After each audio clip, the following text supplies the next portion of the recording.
FRC 90-90 hip internal rotation, overcoming isometric, liftoffs and holds.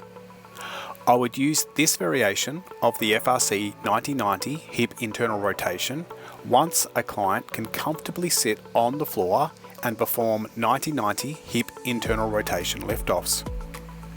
Start by sitting on the floor with the legs in a 90-90 configuration. The front knee is bent at 90 degrees with the shin running parallel to the torso. The back knee is also bent at 90 degrees with the thigh parallel to the torso. To perform the overcoming isometrics, place a weight on the rear shin to prevent the foot from lifting off the floor. I like to place the hands flat on the floor, lock the elbows and set an upright torso.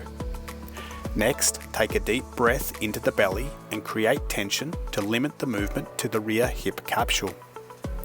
From here, push the knee of the rear leg down into the floor before contracting the deep hip internal rotator muscles and trying to lift the foot off the floor.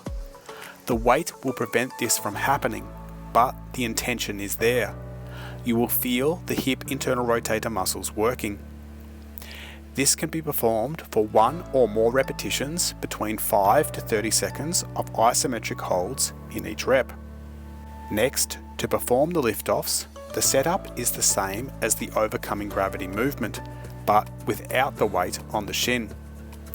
Take a nice deep breath into the belly and create tension throughout the body to limit the movement to the rear hip capsule.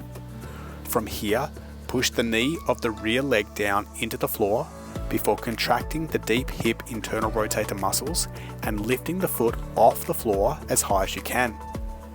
Fight to lift the foot as high as possible without leaning the torso forward.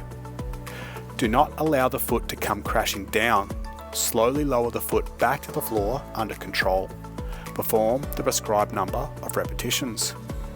To perform the isometric holds, everything remains the same as the liftoffs, except we no longer perform repetitions.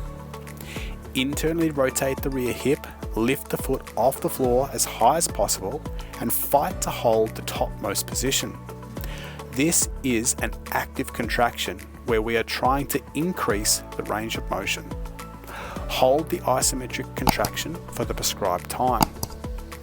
An example of how I might prescribe this exercise would be 3 times 10-second overcoming gravity contractions plus 10 liftoffs plus 15 seconds isometric hold.